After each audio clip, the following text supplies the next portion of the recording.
আজকে বাড়িতে কিছু গেস্ট আসবে, তাই জন্য চিকেন রান্না করতে আসলাম। তার জন্য আগে আলুগুলোকে আমি ভেজে নিলাম। আগে থেকে মাংসটাকে দই আর আদা রসুন পেস্ট দিয়ে, দই আদা রসুন পেস্ট নুন হলুদ দিয়ে ম্যারিনেট করে রেখেছিলাম। তখন লঙ্কাটা বাটা হয়নি, তাই এখন লঙ্কাটা বেটে ওর সাথে মিশিয়ে দিলাম। আসলে আমি পুরোটাই কাঁচা লঙ্কা দিয়েই করেছি, কিন্তু লাল লাল কাঁচা লঙ্কা বেটে নিয়ে রান্না করেছি, কারণ আমরা সবাই একটু হেলথ সচেতন তো তাই।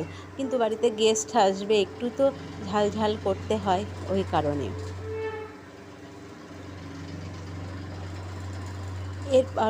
আর তাছাড়া দেখো, আমি একটা বাটিতে টমাটো আর পেঁয়াজ পেস্ট করে রেখেছি,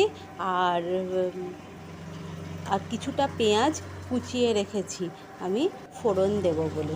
এরপর দেখো, কড়াইতে আমি তেজপাতা আর গরম মশলা ফোড়ন দিয়ে পেঁয়াজটাকে ওই কেটে রাখা পেঁয়াজটা বেশ ভালো করে ভেজে নিলাম। এরপর যখন একটু লালচে হয়ে গেল, তখন ওর মধ্যে ওই টমাটো আর পেঁয়াজের পেস্টটা দিয়ে দিলাম। দিয়ে একটু নুন হলুদ দিয়ে ভালো করে আমি কষাতে শুরু করলাম। এমনভাবে কষাবো যাতে ওখান থেকে তেল ছাড়ে। যতক্ষণ তেল পুরোপুরি না ছেড়ে যাচ্ছে, ততক্ষণ আমি এটাকে কষাতে থাকবো। দেখো, তেল ছেড়ে গিয়েছে। হ্যাঁ, এইবার আমি ওই ম্যারিনেট করা মাংসটা ওর মধ্যে দিয়ে দিলাম এক এক করে।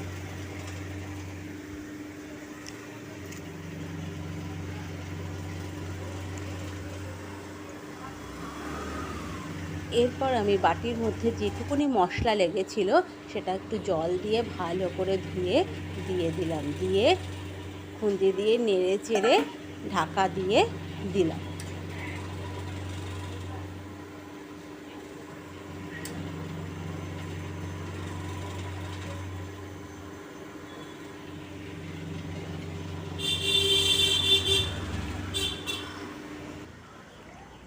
দেখো, বেশ কতটা, যেহেতু দই ছিল আর চিকেন থেকেও কিছুটা জল বেরিয়েছে, আর দই থাকার জন্য বেশ কিছুটা জল বেরিয়েছে।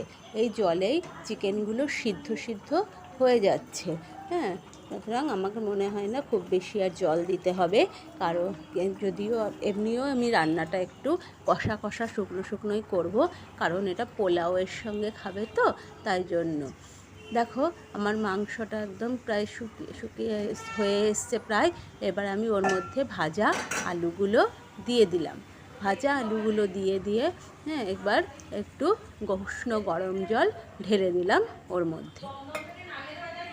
দিয়ে একটু নেড়ে চেড়ে আমি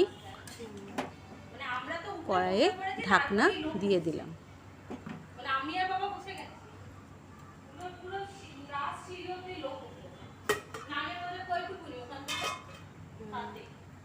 কিছুক্ষণ পরে আমি নামিয়ে নিলাম। দেখো, আমার কষা কষা চিকেন একদম রেডি। এটা আমি পোলাওয়ের সঙ্গে সার্ভ করব।